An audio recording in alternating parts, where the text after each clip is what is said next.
Welcome to FOB Denver here at the National Training Center. I'm Army Staff Sergeant Joseph Wilbanks. Hey Wilbanks, it says it's red. What does that mean? It means you're dead. Oh, that can't be good.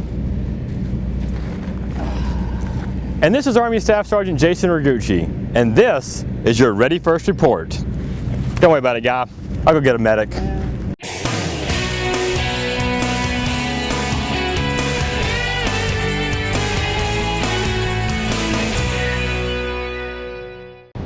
The 1st Brigade chaplains are working hard to make sure the spiritual needs of the soldiers are met. Army Staff Sergeant Jason Ragucci takes us inside the Warrior Chapel. God, I rejoice. Chaplains of the Combined Team Ready First offer religious support during the training exercises on and off forward operating bases at the National Training Center in California. During our NTC rotation, we have soldiers, airmen, and Marines from several different states and several different military installations. With more than 10 unit ministry teams in the Combined Team Ready First, we can provide religious support on our largest forward operating bases and our furthest combat outposts to all soldiers, airmen, and Marines. They offer worship services, Bible studies, as well as counseling. For the 1st Brigade Combat Team 1st Armored Division, I'm Army Staff Sergeant Jason Ragucci. Jesus, we cry, oh. The cruise system is another way to prevent IEDs. Chief Steven Quast explains more.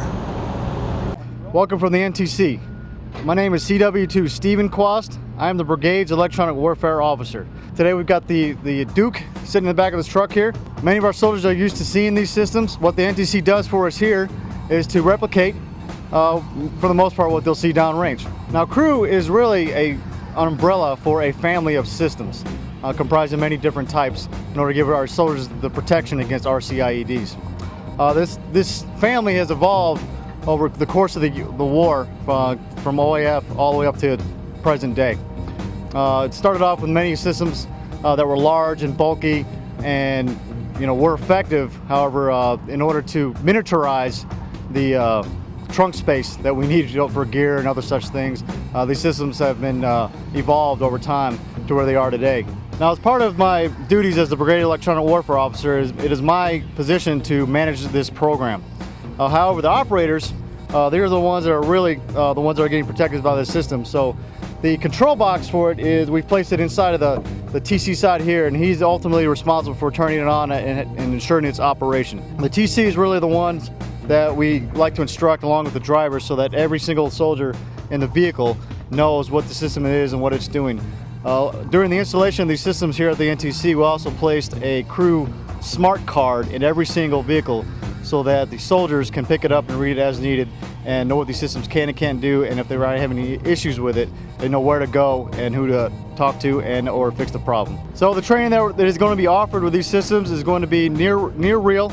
We'll replicate the tactics, techniques, and procedures that the soldiers will use downrange, and also the Ready First team has installed the most systems that the NTC has ever seen. What we have here is the antenna for our crew system. This is not a real one. This is what NTC gives us to replicate the effects of the system to protect our soldiers. These do work, and these will provide the protection that our soldiers need in order to operate in this environment here that NTC has thrust upon us in this lovely desert weather. Army Staff Sergeant Jason Ragucci takes us on a tour of FOB, New York here at the National Training Center, temporary home of the Spartans. Here at Forward Operating Base New York, home of the 136 Infantry Regiment, or Spartans. Let's talk to a few of them now. For all the Spartans that are here, can you tell me where are the Spartans at right now today? Right now they're just out doing missions and making sure everything's coming back right. Okay, so what is your main mission here while you're here on FOB New York? Make sure fires get called correctly, make sure the rounds hit where they should be. What is your mission here at FOB New York? What kind of things do you do to help the other Spartans? To help the other Spartans, we basically we are the ones that lead the way. We basically clear the way, look for mines and sweep the area, look for any different type of IEDs and stuff. So. Well, we're currently at FOB New York, partnered with the 3rd CANDAC, conducting security force assistance operations in the Shark District. We're here to help improve the capacity of the 3rd Kandak, meaning their ability to conduct patrols, their ability to defeat the insurgency here, and we're also here to conduct joint patrols with the 3rd Kandak in defeating the Haqqani network and Taliban that operate within the eastern portion of AO Ready. No, the 3rd Kandak is the Afghan National Army battalion that we're partnered with here in the Shark District. It's a great battalion. I just met with the battalion commander this morning, and we are going to start doing joint patrols later on today and getting our staffs together to conduct joint planning so we're able to work effectively here and build on our partnership. Well, one, I want to say our deployment here has been great so far. The soldiers are motivated, they're very disciplined. Obviously, they miss all the family members back home, but they're doing great work here. We haven't had anybody get hurt. We're working hard. The heat is high here, but it's just like El Paso. So it's 100 degrees. It looks a lot like what El Paso looks like. There was an indirect fire here at FOB Denver. Army Staff Sergeant Joseph Wilbanks was there to cover it. I'm Army Staff Sergeant Joseph Wilbanks here at FOB Denver, where we've had a simulated artillery attack. There are multiple wounded that the medics are hurriedly trying to triage. Here with me is Sergeant Kerrigan, who's going to tell us more about the process. Could you tell us what the categories are and what they're trying to do? Correct. They get categorized in minimal, delayed, immediate, and expected. So minimal is someone that has non-serious injuries that they can stand by, and even they can actually even assist if they're CLS qualified, but they're not life-threatening.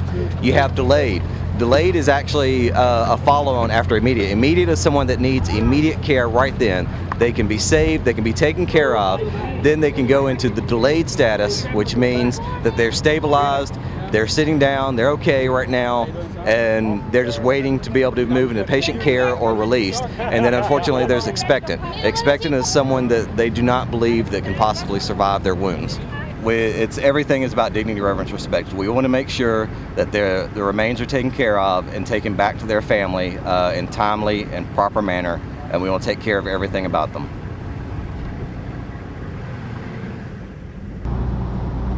At the National Training Center here at FOB Denver, thank you for watching.